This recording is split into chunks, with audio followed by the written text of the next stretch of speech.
Mums Ugnei ieradusies de facto. Kāpēc jūs negribat runāt ar mani? Kāpēc jūs mūkat? Negad operators, tad mūk. Pirmo reizi dzīvē.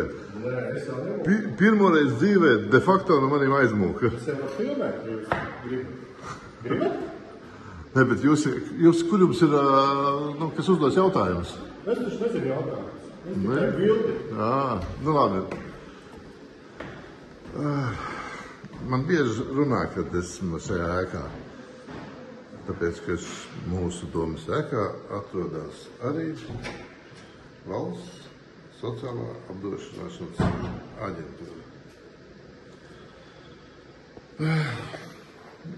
Tāpēc de facto aizmuka, kāpēc viņi neuzdeva jautājumus, ko viņi gribēja uzdot, jums laikam visiem ir skaidrs.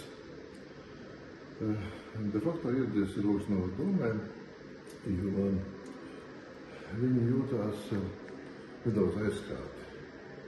Pagājušās pašvaldību vēlēšanās un